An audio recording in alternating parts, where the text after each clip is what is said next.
India کے معروف عالم شاہی امام پنجاب کے بیانات کے لیے مولانا عثمان تھیریپی کو سبسکرائب کریں۔ یا رسول اللہ صلی اللہ علیہ وسلم کچھ ایسی نصیحت فرما دیں جو زندگی بھر کے لیے کافی ہو جائے۔ تو پیارے نبی علیہ الصلوۃ والسلام فرماتے ہیں کہ جب تمہارا یقین کامل ہو اس بات کے اوپر کہ اللہ میرا رب ہے، یعنی کوئی بھی بندہ اس بات پر یقین کر لے کہ خدا ہے جس کی پرستش کی جاتی ہے، عبادت کی جاتی ہے، رب کو مان لے، تو پھر وہ اس بات پر یقین کر لے کہ نفع اور نقصان کا مالک جو ہے وہ صرف خدا کی ذات ہے، وہ صرف اللہ کی ذات ہے، صرف رب کی ذات ہے۔ رب چاہے گا تو نقصان ہوگا، رب نہیں چاہیں گے تو نقصان نہیں ہوگا۔ دین اسلام میں نبی علیہ الصلوۃ والسلام نے تمام انسانوں کو مشکلات میں کس طرح جینا ہے، دکھوں کے درمیان، پریشانیوں کے درمیان، دشمنوں کی سازشوں کے درمیان، مخالفت کے درمیان، مال کی پریشانی کے درمیان، یا جسمانی طور پر کوئی بیماری لگ جائے تو اس کے درمیان جینا کیسے، اس دور میں کرنا کیا ہے، مشکل وقت میں ہمیں کیا کرنا چاہیے۔ مشکل وقت ہر ایک انسان پر آتا ہے، چاہے وہ کسی ملک کا سربراہ کیوں نہ بن جائے، چاہے وہ کوئی دولت مند بندہ کیوں نہ ہو، خواہ وہ غریب آدمی ہو، مرد ہو، عورت ہو، زندگی میں کبھی نہ کبھی مشکل وقت آتا ہے اور پھر چلا جاتا ہے۔ لیکن دیکھنا یہ ہے کہ جب کوئی مشکل آتی ہے، جب کوئی پریشانی آتی ہے، جب کوئی دکھ آتا ہے، اس دور میں آپ کا رد عمل کیا ہے، اس دور میں آپ کا وتیرہ کیسا ہے، اس وقت میں آپ کا مزاج کیسا ہے، اس وقت آپ کیا کرتے ہیں۔ ہمارے پیارے نبی جناب محمد صلی اللہ تعالی وسلم کی ذات گرامی کہیے صلی اللہ زور سے صلی اللہ علیہ وسلم مکہ المکرمہ میں جب وہاں پر ابو جہل کا قبضہ تھا، جب عتبہ وہاں بدماشی کرتا تھا، جب امیہ جیسے غنڈے وہاں موجود تھے، تو اللہ کے نبی علیہ السلام نے ایک دن ارادہ فرمایا کہ ہجرت ہونے والی ہے کچھ دنوں میں، تو نبی علیہ السلام یہ چاہتے تھے کہ یہ کعبۃ اللہ جس کا ہم طواف کرتے ہیں، یہی کعبہ جس کی طرف منہ کر کے ہم نماز پڑھتے ہیں، تو نبی علیہ السلام اس کعبۃ اللہ تک پہنچے اور چابی جس کے پاس ہے ان کا نام ہے عثمان بن طلحہ، تو اس کو جا کے کہا کہ چابی دو، خانہ کعبہ کو کھول لو، میں 2 نفل نماز پڑھنا چاہتا ہوں، میں اللہ کے گھر کو اندر سے دیکھنا چاہتا ہوں۔ تو عثمان بن طلحہ نے آگے سے سخت بات کہی، کہنے لگا کہ اگر کوئی قریش کا بچہ بھی آ جائے، یعنی بادشاہوں کا کوئی بچہ بھی آئے گا تو اس کو تو میں چابی دے سکتا ہوں، نعوذ باللہ آپ کو نہیں دوں گا۔ اب اندازہ لگائیے انکار کس کو کر رہا ہے، جن کے حکم پہ سورج واپس آ جاتا ہے،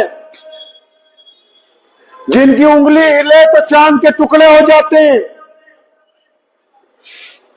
جن کی رضا میں اللہ کی رضا ہے، جن کو مالک کائنات، رب کائنات، رب العالمین، پوری کائنات کا پالن ہار جو ہے وہ جن کو خود سلام بھیجتا ہے، غیرہ جی آپ کو چابی نہیں دوں گا۔ اب نبی علیہ السلام نے یہاں امت کو کیا سمجھایا، اتنی طاقت ہے کہ چابی اس سے ہم چھین سکتے ہیں، اتنی طاقت ہے کہ اگر وہ خانہ کعبہ کے دروازے پہ ہاتھ رکھ دیں تو وہ کھل جائے، اس میں اتنی ہمت نہیں کہ نبوت کا ہاتھ لگے اور دروازہ بند رہ جائے۔ اللہ تعالیٰ کی تمام تر قوتیں محمد صلی اللہ علیہ وسلم کے پاس ہیں، اس کے باوجود آپ صلی اللہ علیہ وسلم نہ اس کے سامنے ناراض ہوتے ہیں، نہ اس کے سامنے کسی طرح کا کوئی اظہار کرتے ہیں، بلکہ بڑی جرت کے ساتھ، بڑی استقامت کے ساتھ، بڑے حوصلے کا درس انسانوں کو دیتے ہوئے عثمان بن طلحہ کے قریب گئے، اپنا ایک ہاتھ اٹھایا، اس کے کندھے پر ہلکی سی تھپکی ماری اور فرمایا ابن طلحہ یاد رکھنا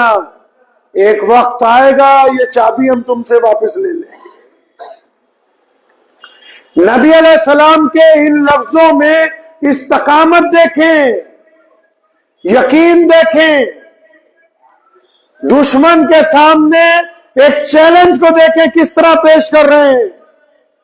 یہ نہیں کہا کہ تو میرے محلے کا رہنے والا ہے، یہ بھی نہیں کہا کہ تو ہمارا پرانے جاننے والا ہے، یہ بھی نہیں کہا کہ بیت اللہ میرے دادا ابراہیم علیہ السلام نے بنایا، یہ بھی نہیں کہا کہ اس بیت اللہ کے متولی میرے دادا عبد المطلب تھے۔ نہیں نہیں نہیں، محمد رسول اللہ نے بڑی استقامت والی بات کی، فرمایا کوئی بات نہیں، ایک وقت آنے والا ہے یہ چابی ہم تم سے واپس لے لیں گے۔ اور اس وقت کو آنے میں کتنا دن لگے؟ اس بات کو مکمل کرنے میں کتنے دن لگے؟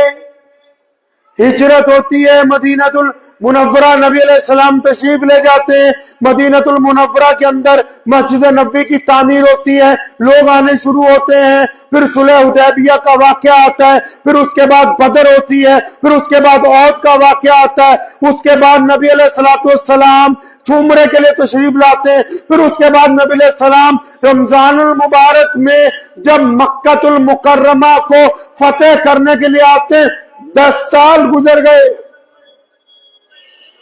10 سال کا عرصہ۔ کیا سمجھایا امت کو؟ ارے مصیبت آ گئی ہے، پریشانی آ گئی تو حوصلہ تو رکھو، یہ 1-2 دن میں واپس جانے والی نہیں ہے۔ آپ ڈاکٹر کے پاس جاتے ہیں نا، مثال کے طور پر کسی کو کوئی بڑی بیماری ہو جائے، وہ ڈاکٹر کے پاس جاتا ہے، ڈاکٹر دوائی کو ڈائگنوز کرتا ہے، بیماری کو ڈائگنوز کرتا ہے، پھر وہ دوائیاں لکھتا ہے اور بتاتا ہے کہ اتنی گولیاں صبح کھانی، اتنی شام، وہ 1 مہینے کی دوائی دے دیتا ہے۔ تو آپ گھر آ کے کیا کرتے ہو؟ کیا ساری دوائیوں کو پیس کے ایک دوائی کھا لیتے ہو؟ نہیں نہ کھاتے۔ ایک مرتبہ آپ ڈاکٹر کے کہنے پر چھوٹی چھوٹی گولیاں صبح دوپہر شام لیتے ہو، کیونکہ آپ کو پتا ہے کہ دوائی تو ساری کھانی ہے لیکن 6 ماہ تک کھانی ہے۔ اگر 1 دن میں کھا لوں گا تو یہ فائدے کی بجائے یہ بھی نقصان کر جائے گی۔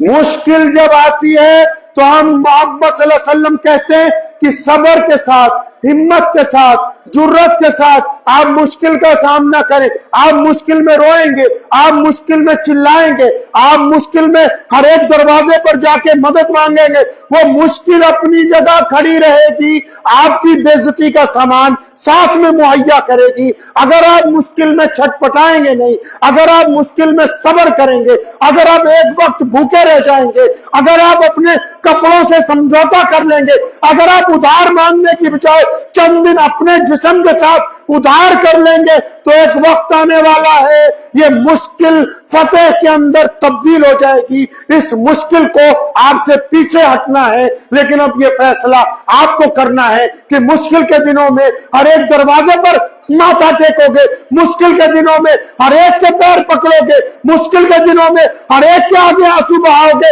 یا مشکل کے دنوں میں اپنے رب پر یقین رکھ کے، اپنے رب کے اوپر کامل ایمان رکھ کے اپنے آپ کو صبر سے روکو گے، ہمت سے روکو گے اور اس مقصد کے لیے لگے رہو گے جس مقصد کی طرف تمہیں آگے بڑھنا ہے۔ یہ فیصلہ آپ کو اپنی زندگی میں کرنا ہے۔ اب وہ مشکل خواہ کاروبار کی ہے، اب وہ مشکل شاید جسم کی پریشانی کی ہے، اب وہ مشکل چاہے مالی پریشانی کی ہے، اب وہ مشکل چاہے مذہب کی ہے، چاہے سیاست کی ہے۔ اب یہ آپ نے طے کرنا ہے کہ مشکل میں بدنامی حاصل کرنی ہے یا پھر اپنے آپ کو ہمت کے ساتھ قائم کرنا ہے۔